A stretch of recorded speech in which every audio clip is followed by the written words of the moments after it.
सन्माननीय व्यासपीठ आणि कर्मवीर जयंतीच्या निमित्तानं आयोजित केलेल्या या चर्चासत्रासाठी किंवा या व्याख्यानमालेसाठी उपस्थित असलेले या रयत शिक्षण संस्थेच्या राज्यातून विविध शाखांचे उपस्थित झालेले मुख्याध्यापक बंधू भगिनी,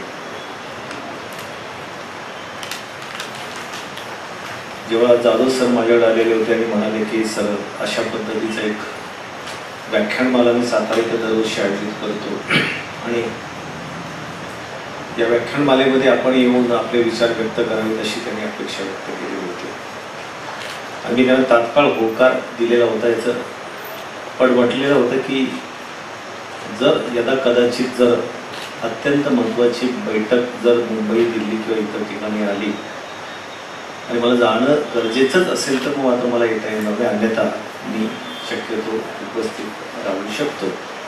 आणि मला आनंद होतो की तुमच्यामध्ये आज उपस्थित राहण्याचा योग मला प्राप्त झाला. हे आमंत्रण स्वीकारण्याची अनेक कारणं आहेत. त्यातलं एक महत्त्वाचं कारण आहे म्हणजे की संचालकांना, शिक्षण संचालकांना हे राज्यातल्या प्रत्येक शाळांपर्यंत आणि शिक्षकांपर्यंत प्रत्येक शाळेमध्ये जाऊन पोहोचणं हे शक्य नसतं. किंबहुना जिल्ह्यामध्ये जाऊन सुद्धा प्रत्येक मुख्याध्यापकांपर्यंत सुद्धा पोहोचता येईल की नाही हा एक संशोधनाचा विषय ठरतो. कारण व्यग्र दिवसभराच्या कामांमध्ये आणि शेड्यूलमुळं उपस्थित राहता येईलच असं नाही. आणि या निमित्तानं जर राज्यातले सगळे मुख्याध्यापक या संस्थेचे एकत्र येत असतील आणि त्यांच्यासमोर जर राज्यामध्ये नवीन काय चाललं आहे आणि त्याचा अंतर्भाव आम्ही आमच्या शाळांमध्ये कसा करता येईल या दृष्टिकोनातून काहीतरी विचार या मुख्याध्यापकांपर्यंत देता आले तर त्या दृष्टिकोनातून यावं या उद्देशाने मी हे निमंत्रण स्वीकारलं. प्रथमतः मी आयोजकांना धन्यवाद देतो की अशा प्रकारची चर्चासत्र आणि हे व्याख्यानमाला आपण आयोजित करता आणि ती संधी आपल्या मुख्याध्यापकांना देता एक अत्यंत स्तुत्य वाटते. मित्रांनो, आपण ज्या संस्थेमध्ये काम करत आहात, ज्या संस्थेमध्ये तुम्ही आता मुख्याध्यापक म्हणून ज्या पदावर काम करत आहात, त्या संस्थेचा इतिहास मी तुम्हाला सांगण्याची गरज नाही आणि तो तुम्हाला सर्वांना मुखोद्गत आहे. आपण कर्मवीरांची जयंती परवा साजरी करतोय, पुण्यतिथी साजरी करतोय. देशामध्ये किंवा महाराष्ट्रामध्ये सुद्धा काही ज्यांच्या आदरानं बघावं शिक्षण क्षेत्रामध्ये अशी काही अगदी दुर्मिळ अशा प्रकारची व्यक्तिमत्व आहेत. त्याच्यातलं एक अत्यंत दुर्मिळ व्यक्तिमत्व म्हणजे कर्मवीरांना. हा सर्वांना इतिहास माहिती आहे. पार्श्वभूमी मी एवढ्यासाठी सांगतो की ज्या संस्थेमध्ये काम करतात ते तुम्ही स्वतःला भाग्यवान समजायला हरकत नाही. कारण अण्णांनी ज्या पद्धतीने या संस्थेची मुहूर्तमेढ रोवली आणि विद्यार्थ्यांच्या विकासाचा पाया घालायला काळ अंतर खूप वर्षांचं आहे. काळाची गती ही झपाट्यानं वाढते, बदलते. टेक्नॉलॉजीचा वापर हा मोठ्या प्रमाणात होतोय. अण्णांचे जे विचार, ज्या विचारानं अण्णांनी प्रयत्न केलेले होते ते विचार आजही जिवंत आहेत आणि त्या विचाराचा वसा पुढच्या बाजूला दिशेला पुढच्या पिढीला देत असताना अण्णांनी ज्या पद्धतीने प्रयत्न केले त्या प्रयत्नाची कास धरून नवीन तंत्रज्ञानाचा वापर करून आपण आपल्या विद्यार्थ्यांपर्यंत ते ज्ञान पोहोचवतोय का, हा एक आत्मपरीक्षणाचा भाग आहे. आणि मला खात्री आहे की या निमित्तानं आपण ते आत्मपरीक्षण करणार आहोत. आपण एक शिक्षणाचा आत्तापर्यंतच्या प्रगतीचा धांडोळा हाही घेणार आहोत. आपण आज कुठं आहोत आणि कुठं जायचं आहे हेही निश्चित त्याच्यावर विचार करणार आहोत आणि त्या दृष्टिकोनातून पुढे जाण्याचा प्रयत्न करणार आहोत. पश्चिम महाराष्ट्राची शैक्षणिक प्रगती झाली असं आपण म्हणतो. त्याला प्रमुख कारण आहे की काही संस्थांनी या भागामध्ये काम केलेलं आहे आणि त्याने शिक्षणाची मुहूर्तमेढ रोवली. तुम्ही आम्ही आमच्या ज्या गावामध्ये आपण वाढलो, वागलो, मोठं झालो, लहानाचं मोठं, त्या गावामध्ये जर शाळा नसत्या तर मला नाही वाटत तुम्ही आज या पदावर असता किंवा मी या पदावर असतो. ज्या भागामध्ये मी वाढलो, ज्या भागामध्ये मी राहिलो, त्या भागामध्ये जर शिक्षणाची पहाट पावलं का शाळेच्या रूपानं जर निर्माण केली गेली नसती तर हे चित्र आज जे दिसतंय विकासाचं ते चित्र निश्चितच दिसू शकलं नसतं. हा याच्यावर माझा पूर्ण विश्वास आहे. महाराष्ट्राच्या कानाकोपऱ्यापासून ते गडचिरोलीपासून ते आपण कोकणाच्या अगदी बांद्यापर्यंत, बांदा ते चांदा म्हणतो, इथंपर्यंत फिरल्यानंतर सुद्धा हा विकासाचा अनुशेष आपण म्हणतो, राजकीय लोक त्याच्यावर बोलत असतात, मी त्याच्यावर बोलणार नाही, बोलणं माझं प्रांतपण नाही आहे, पण शैक्षणिक अनुशेष हा निश्चितपणाने जाणवतो, तो शिक्षण घेण्यातला शैक्षणिक अनुशेष जाणवतो. पश्चिम महाराष्ट्रामध्ये खाजगी शिक्षण संस्थांचं जाळं आहे, पण मराठवाडा विदर्भामध्ये आमच्या शिक्षण विभागाच्या माजी शासकीय माध्यमिक शाळा, हा फरक लगेच लक्षात येईल तुमच्या. आणि मग हे जे वटवृक्ष अण्णांनी लावला, निर्माण झालाय, त्याने लावलेल्या वृक्षाचं रूपांतर वटवृक्षात झालेलं आहे, तो वटवृक्ष पेरण्याची ताकद त्या पारंब्यातून आहे. आणि ह्या पारंब्या कणखर असतील तर त्याच्यावरच ह्या वटवृक्षाचं सौंदर्य दडलेलं आहे. ही बाब आपण प्रत्यक्षात लक्षात घेणं गरजेचं. परंपरेनं सेवा ज्येष्ठतेनं मला मुख्याध्यापक पद मिळालेलं आहे आणि ते मला मिळणं क्रमप्राप्त आहे, हक्क आहे माझा, तो मिळाला पाहिजे, याच्याबद्दल तो मत नाही आहे. पण त्या हक्काची परिणिती माझ्या कर्तव्यात किती करतो, हा एक संशोधनाचा भाग आज आपल्याला विचारात घेणं प्रामुख्यानं गरजेचं आहे. मी मुख्याध्यापक झालो, मान्य आहे, मला सिनियरिटीनं मुख्याध्यापक पद मिळालं, हेही मान्य आहे, पण मी मुख्याध्यापक म्हणून त्या पदावर किती काम करतोय आणि त्या पदाला किती न्याय देतोय, हेही तितकंच महत्वाचं आहे. काही माणसांमुळे पदाला प्रतिष्ठा प्राप्त होते आणि काही पदांना माणसामुळे प्रतिष्ठा प्राप्त होते. पदांना प्रतिष्ठा प्राप्त करून द्यायची असेल तर तुम्ही देणार आहात, दुसरा कोणी येऊन देणार नाही. कर्मवीरांचं कार्य पुढे न्यायचंय, तुम्हाला न्यायचंय, या लोकांना न्यायचं नाही, मला न्यायचं नाही. आणि जर हे कार्य पुढे न्यायचं असेल तर मी माझ्या पदाला किती प्रतिष्ठा प्राप्त करून देतो आणि म्हणजेच माझं काम मी किती प्रामाणिकपणे करतो, हा विषय महत्वाचा. आणि म्हणून आज आत्मपरीक्षण करायला सुरुवात करायची की माझी सेवेची किती वर्ष राहिली, म्हणजे आता 2च वर्ष राहिली, हरकत नाहीये, पण 2 वर्ष अजून माझी आहेत, ही सकारात्मक भावना मनामध्ये ठेवा आणि जेवढं माझ्या विद्यार्थ्यांसाठी करता येईल तेवढं करण्याचा प्रयत्न करा. एवढं जरी मनात ठेवून आपण जरी काम केलं तरी मला खात्री आहे की आम्ही आमच्या मुलांसाठी काम करतो, हा त्याच्या पाठीचा विचार आहे. आम्ही नेहमी अण्णांचा इतिहास वाचत असताना म्हणतो, अण्णांनी खांद्यावरून मुलं आणली, आपल्या स्वतःचे दागिने मोडले, मे बी ठीक आहे, तो वारसा आहे, ते मुलांसाठी केलं, मुलांच्या शिक्षणासाठी केलं. आज तर तुम्हाला ते करायची गरज नाही, सगळं काही मुलांजवळ आहे, द्यायचं आहे फक्त शिक्षण. आणि शिक्षण देण्यासाठीची मानसिकता एक हेडमास्तर म्हणून माझ्यामध्ये निर्माण करणं ही खऱ्या अर्थानं आमची जबाबदारी आहे, हे फरक लक्षात घेणं गरजेचं आहे. माध्यमिक शाळांचे मी माझ्या विषयावर नंतर येतो, थोडंसं तुम्हाला प्रास्ताविक या बाबतीत तुमचं जाणीव करून देणं मला महत्त्वाचं वाटतं, कारण संपूर्ण महाराष्ट्र आणि देशभरात फिरत असताना ही उणीव जाणवते की मी मुख्याध्यापक आहे, मी शिक्षण संचालक, सगळं काही मला मिळालं, तर मी काही करायची गरज नाही. ही भावना मनातून काढा. तुम्हाला त्याच्यासाठी बसवलंय की ज्याच्यासाठी तुम्ही आहात आणि तुम्ही ते दिलं पाहिजे, ही देण्याची भावना ठेवा. तुमचा हक्क मिळाला, आता कर्तव्याला. इन्स्पेक्शनला एखाद्या माध्यमिक शाळेमध्ये गेल्यानंतर एक उदाहरण मी सांगलीच्या मुख्याध्यापकांच्या सभेमध्ये दिलेलं होतं. कदाचित काही मुख्याध्यापक असतील सांगली जिल्ह्याचे. गेल्या 15-20 दिवसांपूर्वी सांगलीला मुख्याध्यापकांची सभा होती. एका कार्यक्रमाच्या निमित्ताने गेलो होतो. मला समजलं की तिथं मुख्याध्यापकांची मीटिंग आहे माध्यमिकची. मग मी असली संधी सोडत नाही, गेलो. त्या सभेमध्ये मी उदाहरण दिलं होतं. सांगली जिल्ह्यामध्ये शिक्षण अधिकारी असताना एका शाळेच्या इन्स्पेक्शनला गेलेलो होतो आणि शाळेच्या इन्स्पेक्शनला गेल्यानंतर मुख्याध्यापकांना मी विचारलं, सर तुमच्या शाळेत कॉम्प्युटर आहेत का? थोडंसं मला त्याची आवड आहे. म्हणजे आहेत ना. किती आहेत? 5 आहेत. कुठे आहेत? त्या खोक्यात आहेत. खोक्यात? अहो सर कधी मिळाले? 2 वर्ष कधी मिळाले. कुठून मिळाले? आमदार फंडातून मिळाले. आपण सर वापरा ना. माझ्या म्हणजे वापरायला सुरुवात केली आणि ते खराब झाले तर मी आता रिटायरमेंट आले, 2 वर्षात मी रिटायर होणार आहे, माझ्या अंगावर येईल ते. असं ते वापरण्यासाठी आहे.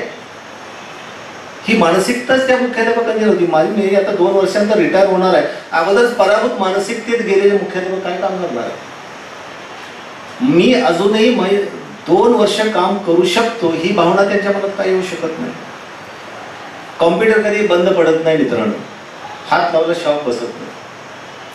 मला ना वापरू द्या ना, फरक पडू द्या ना. 3 वर्षानंतर ते अपडेटेडच होते. पण आमचे मुख्याध्यापकांच्या मध्ये ही भावना निर्माण होणं गरजेचं आहे. जे दिलंय साहित्य ते वापरण्यासाठी डेड स्टॉक आहे. डेड हा शब्द त्यात आहे, कधी ना कधी ते डेड होणार आहे. वापरू दे ना, काय फरक पडतोय? बंद पडू द्या, फरक पडत नाहीये, पण वापरलं गेलं पाहिजे. पण ते वापरण्याची मानसिकता पहिली आमची पाहिजे, आम्हाला वापरता आलं पाहिजे. त्याच्यावर मी नंतर येतो. सांगण्याचा हेतू हा की आम्ही आमच्यामध्ये बदल करायला सुरुवात केली पाहिजे आणि ती बदलाची सुरुवात आपण या पुण्यतिथीच्या या कार्यक्रमापासून करायला सुरुवात करणार. मित्रांनो, मी जो विषय घेतलेला होता तो म्हणजे प्रगत शैक्षणिक महाराष्ट्राच्या कार्यक्रमातील माध्यमिक शिक्षकाची मुख्याध्यापकाची भूमिका. विषय तसं सोपा आहे, तुम्हाला माहिती आहे, त्यामध्ये मी काय फार बोलण्यासारखं अशा भाग मला वाटत नाहीये.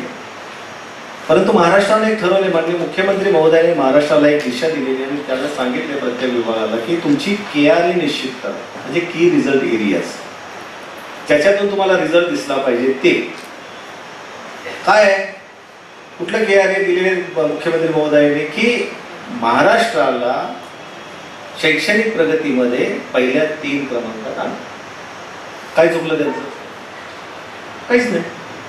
तर 3 क्रमांकात आणायचं म्हणजे काय करायचं? मग आमची दिशा होऊ शकते. मी एक प्रयत्न करेन, जाधव सर एक प्रयत्न करतील, माणिक सर एक प्रयत्न करतील, डोंगरे सर एक प्रयत्न करतील. या सगळ्यांच्या मध्ये दिशा एकच प्रयत्न असावा म्हणून शासनानं 1-2 GR निश्चित केले होते आणि ते पब्लिश केलेले होते आणि महाराष्ट्र शासनाच्या वेबसाईटवरही ते अवेलेबल आहे. त्याच्यामध्ये 26 जून 2015चा प्राथमिक शिक्षण विभागाचा प्रगत शैक्षणिक महाराष्ट्राचा GR आणि माध्यमिक विभागाचा 16 सप्टेंबर 2016चा GR शासन निर्णय. मला वाटतं आपल्यापैकी सर्व मुख्याध्यापकांनी ते वाचले असतील. खात्री आहे? वाचले? कारण त्याच्यावर मी आता बोलणार आहे. वाचले हो म्हटलं तर मग उत्तर द्यावं लागणार आहे आणि ती खरी गरज आहे. वाचले? प्रामाणिकपणे सांगायचे. ज्यांनी वाचलेले आहेत त्यांनी हात वर करा. 1 2 3 4 5 450 पैकी 5% बघा. मे बी हरकत नाही, पण आज वाचा. काय करायचं आहे? आपल्या सर्वांचे स्मार्टफोन आहेत ना? स्मार्टफोन कोणाकडे नाही असा हात वर करा. आहे का कोण? नाही. याचा अर्थ सर्वांचे स्मार्टफोन आहे. Very good. व्हॉट्सअप कुणाला वापरता येते? व्हॉट्सअप न वापरणार कोण आहे माहिती आहे का कोण? याचा अर्थ तुम्हाला कॉम्प्युटर वापरता येते. त्या स्मार्टफोनवर जा, गुगलवर जा, महाराष्ट्र.gov.in ही वेबसाईटवर क्लिक करा, ओपन होईल. त्याच्यामध्ये शासन निर्णयावर क्लिक करा. शासन निर्णयामध्ये विभाग निवडा, शालेय शिक्षण व क्रीडा विभाग निवडा आणि त्याच्यामध्ये दिनांक येईल. तो दिनांक टाका. कुठल्या दिनांकापासून कोणत्या दिनांकापर्यंत, त्याच्यात 22 जून 2015चा एक टाका. तो शासन निर्णय येईल. उजव्या बाजूला ते PDF साईन दिसेल, तिथे क्लिक करा. तो डाउनलोड होईल. डाउनलोड झाल्यानंतर तो सेव्ह करून ठेवा. जवळजवळ 35-36 पानाचा तो GR आहे आणि माध्यमिकचा GR आहे तसा 16 सप्टेंबर 2016चा. तोही डाउनलोड करा आणि तोही सेव्ह करून ठेवा आणि मला खात्री आहे की तुम्ही तो वाचा. आज आपल्याकडे प्रत्येकाकडे हा शासन निर्णय असणं आणि वापरणं आवश्यक आहे, वाचणं आवश्यक आहे. तात्विक भूमिका तर त्याच्यामध्ये दिलेली आहे, पण प्रगत शैक्षणिक महाराष्ट्राच्या दृष्टिकोनातून आम्ही काय करायचं याची दिशाही त्याच्यामध्ये स्पष्ट करून दिलेली आहे. आणि मला खात्री आहे की सर्वांनी जर वाचला तर तुमच्या विचाराच्या दिशा ह्या स्पष्ट होतील आणि त्या होणं गरजेचं आहे. काळाची गरज सुद्धा आहे. आणि तो GR वाचल्यानंतर आमचा महाराष्ट्र प्रगत करण्याची आमची भूमिका खरी लक्षात येईल. मग अण्णांचं कार्य दुसरं काय? आमच्या मुलांना शिकलं पाहिजे, आमची मुलं शिकली पाहिजेत, हेच अण्णांचं उद्दिष्ट होतं शिक्षणाचं आणि तेच उद्दिष्ट तुम्हाला आम्हाला पूर्ण करायचं आहे आणि त्याच्यासाठी तो GR केलेला. गेल्या 3 वर्षामध्ये मी नेहमी सांगतो लोकांना आणि तेच वाक्य मी पुन्हा इथं बोलतो की प्राथमिक शिक्षणाच्या बाबतीमध्ये मुख्याध्यापकांमध्ये अतिशय मोठे सकारात्मक बदल झाले, प्रचंड प्रमाणात बदल झालेले. आमच्या प्राथमिक शाळेचा मुख्याध्यापक ते केंद्रप्रमुखांपर्यंत सगळे बदलून गेलेले. त्यांना सांगा हा GR काय आहे, त्यांना सांगा ज्ञानरचनावादी शाळा म्हणजे काय, त्यांना सांगा प्रगत शैक्षणिक महाराष्ट्र म्हणजे काय. झोपेत सुद्धा ते बोलतील, सांगतील. मग ते शिक्षक, ते मुख्याध्यापक आणि ते केंद्रप्रमुख जर करू शकत असतील तर आमचे माध्यमिकचे मुख्याध्यापक का करू शकत नाहीत? हा एक संशोधनाचा भाग आहे. याचं कारण असं, आम्ही स्वतःभोवती एक कोश तयार करून घेतलेला आहे. आणि त्या कोशाच्या पलीकडे आमची बघण्याची मानसिकता नाही. मी थोडंसं परखड बोलतोय, हे वास्तव आहे पण परखड बोलतोय. कोशाच्या पलीकडे जाऊन आपण त्या कोशामध्ये आत्मबशकूल झालेलं ही माझी शाळा, ही माझी खुर्ची. खुर्चीचं एक प्रेम फार मोठं असतं.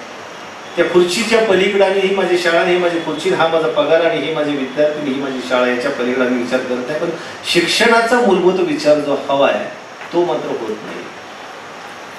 शिक्षणाच्या बाबतीमध्ये PSMचा उद्देश काय? प्रत्येक मूल शिकलं पाहिजे. थोडक्यात मूलभूत सिद्धांत, प्रत्येक मूल शिकलं पाहिजे. कुणाला वाटत नाही शिकलं पाहिजे मूल? प्रत्येकाला वाटतं. माझ्या शाळेत असणारे 500 विद्यार्थी शिकले आणि 500 विद्यार्थी चांगल्या पद्धतीनं मार्क्स मिळवले. नुसतेच मार्क्स मिळवणं हे भौतिक हे झालं, पण त्या विद्यार्थ्यांच्या मध्ये चांगला पॉझिटिव्ह बदल झाले, त्याला खऱ्या अर्थानं शिक्षण मिळालं. हे खऱ्या अर्थानं त्याचं आत्मिक शिक्षण मिळालं असं मी म्हणेन. माझा मुलगा शिकला पाहिजे, माझ्या मुलातली शाळेतली सर्व मुलं शिकली पाहिजे, हे उद्दिष्ट मुख्याध्यापकाने ठेवून त्याच्या दृष्टीनं प्रयत्न करणं गरजेचं आहे. आणि म्हणून माध्यमिक शाळेच्या मुख्याध्यापकाने प्रगत शैक्षणिक महाराष्ट्राच्या दृष्टिकोनातून माझ्या शाळेतले विद्यार्थी प्रगत झाले की याचा स्पष्ट अर्थ होतो की मी या प्रगत शैक्षणिक महाराष्ट्राच्या भूमिकेमध्ये माझी भूमिका पार पाडली. बघा, या महाराष्ट्रामध्ये असणारे 21,000 22,000 माध्यमिक शाळा आहेत. त्या प्रत्येक मुख्याध्यापकाने ठरवलं की माझ्या शाळेचा प्रत्येक मूल प्रगत झालं आणि प्रगतीसाठी मी काय करायचं ठरवलं आणि त्या पद्धतीने केलं आणि मुलं माझी प्रगत झाली. याचाच अर्थ असा की माझी भूमिका पार पाडली. प्रत्येकाने ही भूमिका पार पाडली की महाराष्ट्र प्रगत होतो. ही भूमिका आज तुम्हाला मनाशी बाळगायची. काय करायचंय आम्हाला? आमच्याकडे डाटा अनेक वर्षांचा आहे. तुमचं लॉग इन करून पहा सरळमध्ये. मी तुम्हाला आता सरळमध्ये मुद्दाहून सरांनी उल्लेख केला, मी आता रोखलं नाही कारण शक्यतो आपलं कौतुक स्तुती ही मला तरी आवडत नाही. पण सरळ विषयी तुमच्या मनामध्ये जी भावना आणि हे आहे, काय पण म्हणतो त्याला, अडी, ती पहिली काढून टाकणं गरजेचं. सरळ बद्दलच नाही, कॉम्प्युटर बद्दलची जी अडी आहे, कारण आमच्या जमान्याचा नाही येतो. आमच्या जमान्यामध्ये हा कॉम्प्युटर नव्हता हे मलाही मान्य आहे, पण आम्ही तो शिकू नये अशी मानसिकता आहे आमची नाही. आम्हालाही शिकलं पाहिजे तो. आम्ही आमचं लॉग इन करून सरळमध्ये आमच्या शाळेची किती माहिती पाहतो आणि किती माहिती आम्ही पुढे देण्याचा प्रयत्न करतो, भरण्याचा प्रयत्न करतो, हेही तितकंच महत्वाचं आहे. या दृष्टिकोनातून आम्ही विचार करायचा. पहिल्यांदा या बाबीकडे येतो, नंतर मी कॉम्प्युटर आणि इतर बाबीकडे सरळकडे येणार. प्रगत शैक्षणिक महाराष्ट्र दृष्टिकोनातून आपल्याकडे खूप मोठ्या प्रमाणात डाटा, ह्यूज डाटा अवेलेबल आहे. 2016 मधला आपल्याकडे झालेला असरचा अहवाल, असर माहित असेल तुम्हाला, आणि असरच्या अहवालाप्रमाणे जवळजवळ 35% विद्यार्थ्यांना अजूनही 3री ते 5वीच्या पहिलीचं वाचता येत नाही आणि 6वी ते 8वीच्या जवळजवळ तेवढ्याच विद्यार्थ्यांना 2रीचं वाचता येत आणि 70% मुलांना भागाकार येत नाही. हे वास्तव आहे महाराष्ट्राचं. आम्ही म्हणतो आमचा पुरोगामी महाराष्ट्र. पुरोगामी महाराष्ट्र कोण करणार आहात? तुम्ही, मी, आपण सगळेजण पुरोगामी महाराष्ट्र करणार आहे. आणि पुरोगामी महाराष्ट्राचा माझ्या शाळेत येणारा प्रत्येक विद्यार्थी, त्याला जर आम्हाला किमान या मूलभूत क्रिया जर येत नसतील आणि त्या दृष्टिकोनातून आम्ही जर प्रयत्न करत नसू तर आम्ही त्या पदासाठी योग्य पद्धतीने न्याय देऊ शकतो का, हा एक संशोधनाचा भाग होणार. म्हणून मित्रांनो, तुमची खऱ्या अर्थानं गरज आहे की किमान मिनिमम हे माझ्या मुलाला आलं पाहिजे. काय आलं पाहिजे? मिनिमम काय आलं पाहिजे? मिनिमम हे आलं पाहिजे की त्याला वाचता आलं पाहिजे. पहिली बाब, समजपूर्वक वाचता आलं पाहिजे. दुसरी बाब, विरामचिन्हांचा वापर करून वाचता आलं पाहिजे. तिसरी बाब, आणि जर भागाकार मुलाला येत असेल तर गणिताच्या सगळ्या क्रिया येतात. त्याला बेरीज येते, वजाबाकी येते, गुणाकार येते, भागाकार येते. भागाकार ही अशी एक प्रक्रिया आहे की ज्याच्यामध्ये सगळ्या क्रिया समाविष्ट आहेत आणि तो जर बेसिक भाग जर त्या मुलाला आला तर गणितातल्या कुठल्याही संकल्पना स्पष्ट व्हायला वेळ लागत नाही. आणि त्या शासन निर्णयामध्ये हे नमूद केलंय, मी जरा विस्तारानं बोलतोय थोडंसं. शासन निर्णयामध्ये हे नमूद केलेलं आहे की गणिताच्या मूलभूत संकल्पना विद्यार्थ्यांच्या निश्चित फिक्स झालेल्या नसल्यामुळं आणि त्याला त्यात कॉन्फिडन्स आलेला नसल्यामुळं मुलं गणिताबद्दल भीती बाळगतात. मग मूलभूत संकल्पना स्पष्ट करून देणं, करून घेणं ही कोणाची जबाबदारी आहे? गणिताच्या शिक्षकाची. गणिताच्या शिक्षकांकडून करून घेण्याची जबाबदारी कोणाची आहे? मुख्याध्यापकांची.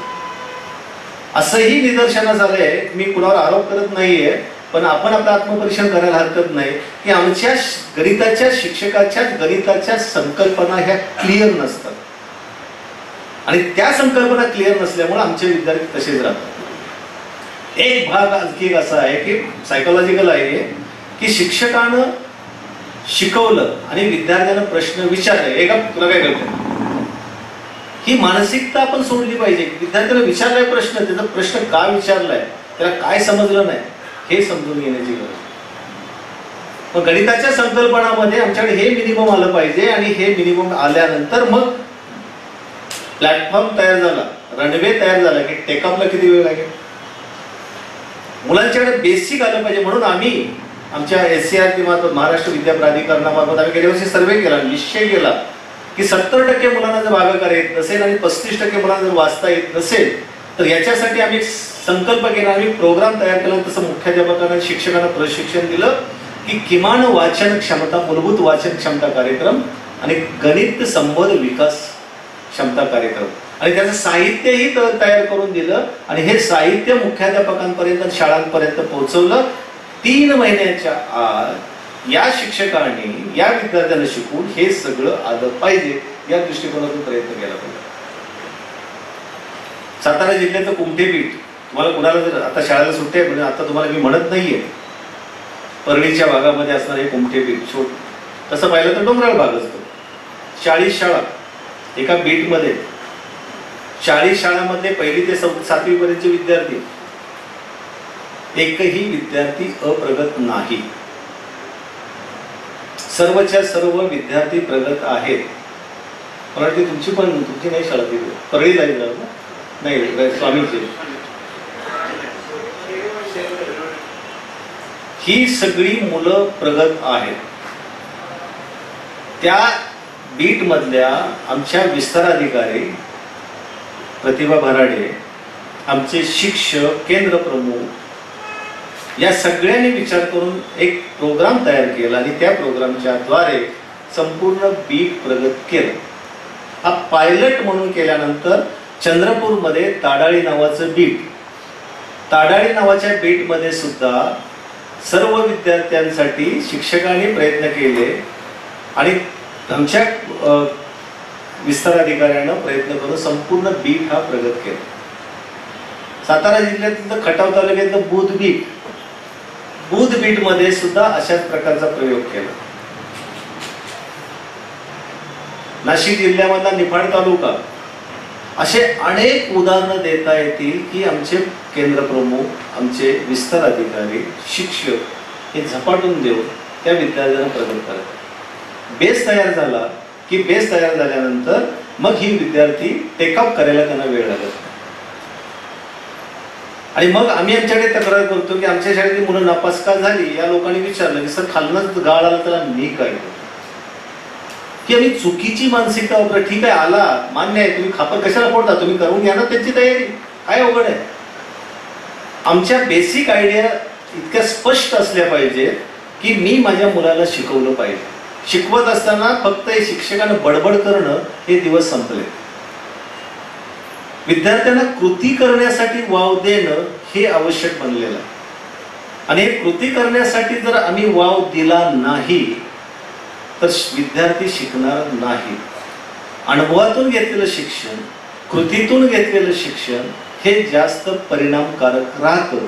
तसं वन वे कम्युनिकेशन मी तुमच्याशी बोलतोय कारण मला तेवढा वेळ नाही आहे, तसं वन वे कम्युनिकेशन ठेवलं तर ऐकायचं आणि सोडून द्यायचं असाही एक प्रकार होऊ शकतो. पण त्यापेक्षा मुलांना कृतीचं शिक्षण दिलं तर त्याचा उपयोग होऊ शकतो, हा विश्वास वाटला. हे तुम्हाला मी एवढ्यासाठी बोलतोय, हक्कानं बोलतोय, कारण आम्ही हे केलंय आणि करतोय आणि हे तुमच्यापर्यंत पोहोचायचं. आणि हे म्हणून तुम्हाला 9वीची आणि 10वीची पाठ्यपुस्तकं माझ्या माहितीनुसार तुम्ही वाचली असतील असं मी गृहीत धरतो. वाचली नसतील तर जरूर वाचा. माझ्या शाळेमधलं प्रत्येक मराठीचं पुस्तक, माध्यम बाकीचं सोडून द्या, पण मराठी माध्यमाचं 10वीचं पुस्तक जर तुम्हाला एप्रिल महिन्यामध्ये उपलब्ध करून दिलं असेल तर मुख्याध्यापकांनी सुद्धा त्याची पारायण करणं आवश्यक होतं. इतक्या लवकर आम्ही रात्रंदिवस प्रयत्न करून पुस्तकं बाजारात आणली. त्याचा उद्देश असा होता की मुलांच्या पायासाठी आमच्या शिक्षकांची मनाची मशागत तयार करणं हा त्या पाठीमागचा उद्देश होता. सुट्टी असते मुख्याध्यापकांची माझ्या आता चला सुट्टी, मे महिन्याची सुट्टी, छान, व्हेरी गुड. सुट्टी आम्हाला नसते हे माहीत असूनही आम्ही सुट्टीची मानसिकता तयार करतो. ही कुठेतरी मानसिकता बदलण्याची गरज. या सुट्टीचा कालावधीचा वापर आम्ही आमची मनाची मशागत करण्यासाठी आणि विद्यार्थ्यांच्या प्रगतीसाठी, शिक्षकांची मानसिकता बदलवण्यासाठी करणं गरजेचं आहे हे आम्ही विचारात घेतो. 25 जुलै 2010चा एक शासन निर्णय आहे की 45 तासिका शिक्षकांना वर्गात शाळेत उपस्थित असणं आवश्यक आहे. शिकवायच्या तासिका त्याच्या 28 ते 30च असतात. घड्याळी 18 तास, 16 ते 18 तास त्याचा वर्कलोड असतो.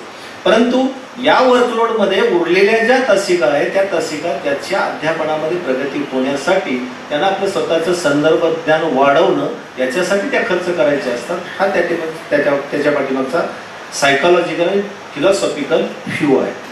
आणि म्हणून मुख्याध्यापकांनी आपल्या शिक्षकांच्या मध्ये अशा प्रकारची चर्चासत्र घडवून आणणं गरजेचं आहे की जेणेकरून माझ्या मुलांना काय आलं पाहिजे. आता म्हणून आमची प्रमुख भूमिका अशी आहे की प्रत्येक मूल हे युनिक आहे.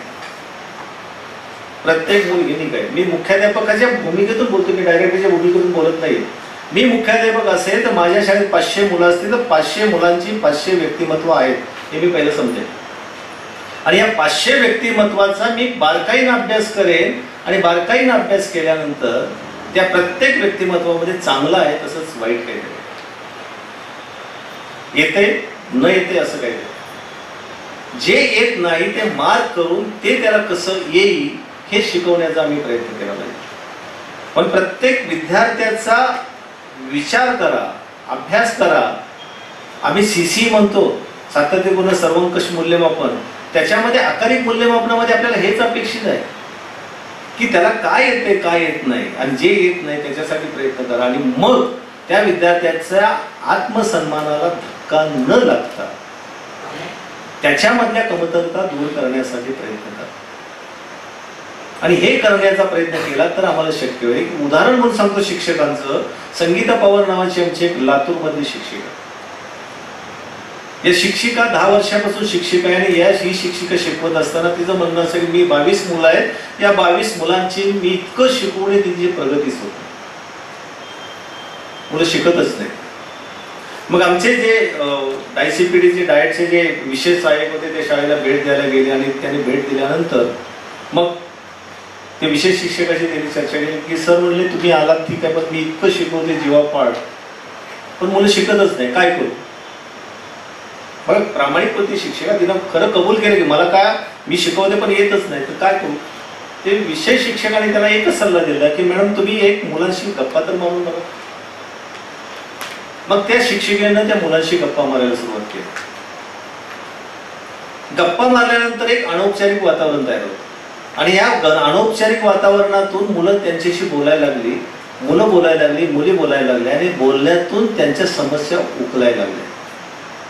आणि अशा तऱ्हेने प्रत्येक मुलाची समस्या त्यांनी शोधून काढली. आणि गप्पांच्या ओघामध्ये आणि खेळाच्या माध्यमातून, वेगवेगळ्या शैक्षणिक साधनाच्या माध्यमातून त्या शाळेतील विद्यार्थ्यांना त्या शिक्षिकेनं शिकवायला लागले. ज्या मुलांना लिहिता येत नव्हतं, ज्या मुलांना वाचता येत नव्हतं, अशा मुलांनी 4थीतल्या कविता करून आम्हाला लातूरच्या शिक्षणाच्या वारीमध्ये दाखवलं.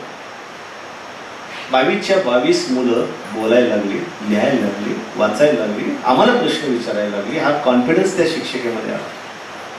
अशा पद्धतीचा कॉन्फिडन्स आमच्या प्रत्येकामध्ये आणि आमच्या शिक्षकामध्ये आणणं ही तुमची भूमिका. तुम्ही नेता आहात, नेतृत्व तुमच्या हातात आहे, शाळेचं नेतृत्व तुमच्या हातात. आणि शाळेचं नेतृत्व तुमच्या हातात जे आहे तेच नेतृत्व पुढे नेण्यासाठी तुम्हाला प्रयत्न करायचा. आणि म्हणून आमच्या शिक्षकांच्या मध्ये बदल करणं हे खऱ्या अर्थानं महत्वाची मानसिकता आहे. सुकाणं तुमच्या हातात आहे मित्रांनो. संस्था तिथे येऊन तुम्हाला काही फारशी मदत करणार अशा गरज पण नाहीये. तुमच्याकडे सर्व प्रकारच्या सुविधा आहेत. शिक्षण देण्यासाठी संस्थेनं काही देण्यासारखं नाहीये. बाकीच्या बाबी संस्थेकडे मागत राहतो भाग वेगळा, पण शिक्षण देण्यासाठी मलाच शिक्षण दिलं पाहिजे आणि माझं मलाच प्रयत्न केला पाहिजे. आणि त्याच्यासाठी जर तुम्हाला काही मदत पाहिजे असेल तर ती मागू शकता, एवढंच भाग. साधन सुविधा असल्यानंतर विद्यार्थी शिकतात आणि शिक्षक शिकवतात अशी एक मानसिकता असते. त्याच्यावर मी स्पष्टपणे नंतर बोलणारच आहे. कुठेही कमी नाही येतं तुम्हाला शैक्षणिक साधनांमध्ये सुद्धा. आणि म्हणून प्रगत शैक्षणिक महाराष्ट्रामध्ये आम्ही ठरवलं की राज्याला 3 क्रमांकात आणायचं आहे, तर 3 क्रमांकात आणायचं याचा स्पष्ट अर्थ होतो की आम्हाला तिकडे अरुणाचल प्रदेश, त्रिपुरा, मेघालय किंवा गोवा वगैरे ही छोटी छोटी राज्य अपेक्षित नाही. ज्यांच्याशी आमची स्पर्धा आहे ती मोठी राज्य आहे. त्याच्यामध्ये केरळ आहे, तामिळनाडू आहे, आंध्र आहे, कर्नाटक आहे. या राज्यांच्या तुलनेमध्ये आम्ही पुढे गेलं पाहिजे ही मानसिकता आहे. आणि म्हणून मुख्यमंत्री महोदयांनी अपेक्षा व्यक्त केली ते चुकीची आहे शब्दाभाग नाही. आम्ही प्रगत जण पुरोगामी समजत असू आणि जर आमचा क्रमांक खाली जात असेल तर आम्हाला पुरोगामी म्हणण्याचा हक्क नाहीये. आणि म्हणून आम्ही जी लर्निंग आउटकम, आता त्याच्यावर येतो, लर्निंग आउटकम तुम्हाला निश्चित करून दिलेला अध्ययन निष्पत्ती, आणि या अध्ययन निष्पत्तीच्या 8वी पर्यंतच्या सगळ्या पुस्तिका आणि तक्ते तयार करून आम्ही आमच्या मार्फत SCRT मार्फत, महाराष्ट्र विद्या प्राधिकरणामार्फत शिक्षणाधिकाऱ्यांपर्यंत पोहोचवले. प्रत्येक विद्यार्थ्याच्या पालकासाठी एक फोल्डर दिलेला आहे की पहिलीच्या विद्यार्थ्याला, 8वीच्या विद्यार्थ्याला हे हे हे आलं पाहिजे.